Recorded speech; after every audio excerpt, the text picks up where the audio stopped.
Hi guys, welcome back to Class of Learning. You're with Rahul Sharma, your friend and guidance class all about MBG 5. Sir wait करते हैं तो video तो आनी थी, तो यहाँ वीडियो है हमारे पास है एक्सपेक्टेड क्वेश्चंस. अब इन एक्सपेक्टेड क्वेश्चंस को हम ऑन टिप करेंगे and we going to go for the paper और हम पेपर को क्रैक करके आएंगे इजीली.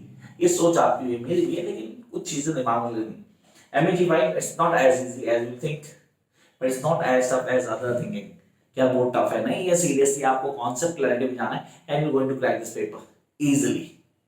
शुरू करते हैं क्लास को. इससे पहले अगर आपने अभी तक चैनल को सब्सक्राइब नहीं किया तो यार प्लीज सब्सक्राइब कर दो, घंटे को प्रेस करना ताकि आप लोगों को पता लग जाए भाई नई वीडियो आई. शुरू करें. अच्छा, वीडियो को लाइक और शेयर भी करें ना. Let's start the class. The first thing we are क्या the what are the 6 elements.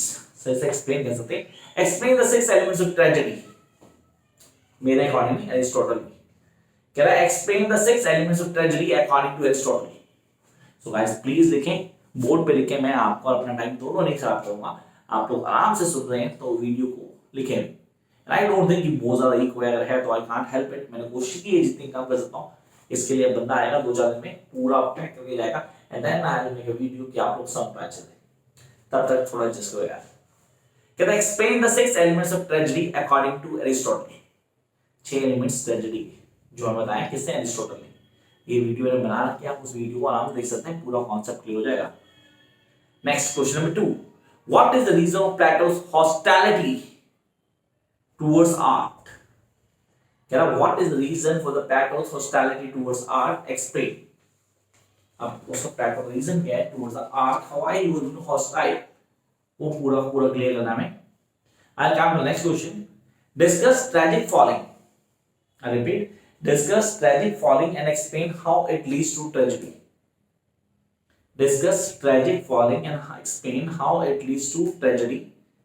3 question हो गए हैं, बड़ी जल्दी निकल गए. तो आप लोग लिख रहे हैं, आर यू राइटिंग गाइस?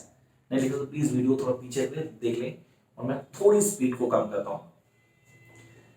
कहता है explain briefly the outline Wordsworth theory of poetic diction. Wordsworth theory of poetic diction with a special reference to the preface to the lyrical ballad. Preface to the lyrical ballad. वो आपने add on करना है. And then I'll come to the next question here. कहता what role does P.B. Shelley assign to poets in the 19th century? Sir ये question expected है इस बार के लिए, definitely expected है. I repeat the question. कहता what role does P.B. Shelley assign to poets in the 19th century?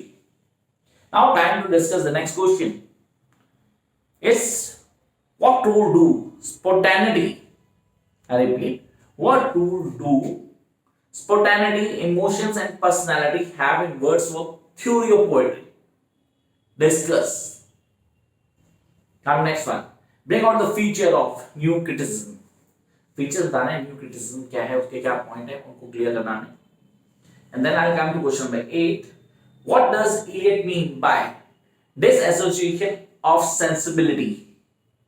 I repeat, what does Eliot mean by disassociation of sensibility with respect to the 17th century ethos? Ethos, mythos दोनों clear हो चाहिए आपको, paper काम आते हैं and you guys know that how to deal with this. So, कहता what does Eliot mean by disassociation of sensibility with respect to the 17th century ethos? Explain. Come to next question. Question 9. Critically examine the role of ideology. Critically examine the role of ideology in literary production following the Marxist critical theory. Following the Marxist critical theory. अब मैं clear करता हूँ एक चीज, जो बच्चे सोच रहे हैं कि सीधा ब्लाइंड फोल्ड क्वेश्चन ये आएंगे, यही क्वेश्चन होंगे लेकिन इनको मोल्ड कर दिया जाएगा. I must tell you that guys, prepare for moldings. ये क्वेश्चन मोल्ड होके आएंगे, तो आपको पता होना चाहिए क्वेश्चन मोल्ड होके कंफर्म, और हमें पता होना चाहिए कि कैसे हम इसको आंसर देंगे. And then I'll come to next question. क्या है what is meant by intentional fallacy? ये intentional fallacy क्या होती है?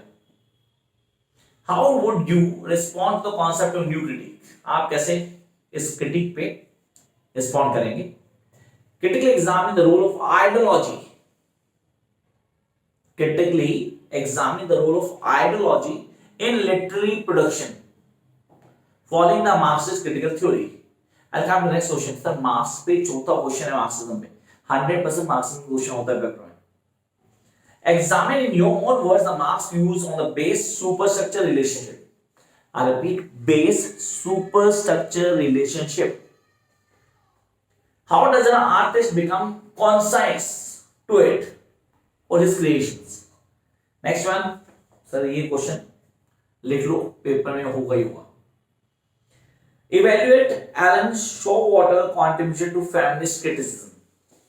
उसका कॉन्ट्रीब्यूशन बताना है फेमिनिस्ट क्रिटिसिज्म में, ये आपको ontology. So what about the short notes of MBG 05, उसकी एक अलग वीडियो बनेगी जिसमें मैं डिस्कस करूंगा शॉर्ट नोट्स को। Write a short essay explaining how Marxism, I repeat the question, write a short essay explain how Marxism is opposed to both idealism and mechanical materialism. Idealism and, I repeat, mechanical materialism दोनों को बताता है। Explain in your own words Marx views. So बता चुका हूं, sorry question repeat हो गया। State Ronald Barthes' ideas on the work and test in essay from work to test. I repeat the question. State Roland Barthes' ideas on the work and test in his essay from work to the test. Next question, here we are. What are the implications of the distinction? What are the implications of the distinctions sex and gender? Distinction between sex and gender as set by feminist theory. Feminist theory जो set करते हैं उसको बताना हमने। Then what is deconstruction? Deconstruction का question आता है, chances बहुत ज्यादा है, हमें ऑन्टोलॉजी। तो what is deconstruction? Is deconstruction an effective tool for analyzing a literary text? तो एक इफेक्टिव टूल का रोल प्ले कर रहा है, तो मैं उसे डीकंस्ट्रक्शन है क्या, how to be different from the constructivism, उसके कॉन्सेप्ट क्या है, why deconstruction is important part of literary criticism, वो सब आएगा इसमें। Evaluate Virginia Woolf as a feminist critic. Virginia Woolf, sir इस बार आप कंफर्म पेपर में देखेंगे वर्जीनिया वुल्फ का क्वेश्चन, तो आई होप आप लोग फॉलो करें होंगे। Explain chips of notion of effective policy. Effective policy क्या है, पॉलिसी का कॉन्सेप्ट क्या है, किन चीजों को लेके चलना है, सारी चीजें हमें यहाँ बताई गई हैं। Now I come to next one, discuss critically the seminal issues that post colonial theory address. And the last question, the Lacan's main contribution to critical theory. Comment on the Lacan's contribution in the critical theory. अब आते हैं major point के ऊपर। ये तो हो गए questions and topics. Yes guys, MT5 के टॉपिक्स हैं हमारे पास। अब इन टॉपिक्स में हमने कहा सर हमें क्लियर करना है पेपर के पॉइंट से, कैसे पढ़ेंगे, पढ़ने का तरीका क्या होगा, किन चीजों को क्लियर करना है। The last two blocks, yes I am talking about last two blocks, वहां से सबसे इजी सेगमेंट का क्वेश्चन आना है। And then I will come to the very first block, literary criticism. Guys now listen carefully, ये मैंने question वहां mention नहीं किया, लेकिन मैं बताऊं पेपर में होगा। लिटरेरी क्रिटिसिज्म में introduction, What is literary criticism? Its uses and its functions. इसको बहुत अच्छे से प्रिपेयर करना आप लोगों ने। तो लिटरेरी क्रिटिसिज्म है क्या, कैसे है, उसका कॉन्सेप्ट क्या है, उसको कैसे क्लियर करेंगे, वो सारी चीजें ऑन पहुंचेंगी। That will work for you. And then the difference between Aristotle and Plato. I repeat, the difference between Aristotle and Plato, मुझे पता होना चाहिए उनका क्रिटिसिज्म क्या है, क्या कॉन्सेप्ट इनको फॉलो करना है। तो कुछ टॉपिक्स मैं यहाँ बताऊंगा आपको क्वेश्चन से हटके। तो पहला मैंने आपको बताया लिटरेरी क्रिटिसिज्म क्या है, उसके फंक्शंस क्या हैं। एरिस्टोटल और Plato, are you writing guys? Make sure you are not going to miss this. ये मैं बहुत टाइम बाद बता रहा हूं कि मैं अपने आप को बताऊं, ये टॉपिक्स हैं जो आपको आने चाहिए। एरिस्टोटल प्लेटो के व्यूज मिमेसिस पे, इमिटेशन पे डिफरेंट क्यों है, किन चीजों लेके चलते हैं। देन मार्क्सिज्म पे क्वेश्चन होता ही होता है, 100% पेपर में क्वेश्चन आएगा। Then I'll come with a superstructure. What is superstructure? क्या है, कैसे अलग होता है, किन चीजों को डिफाइन करता है, वो मुझे आना चाहिए। Now I'll go with feminism.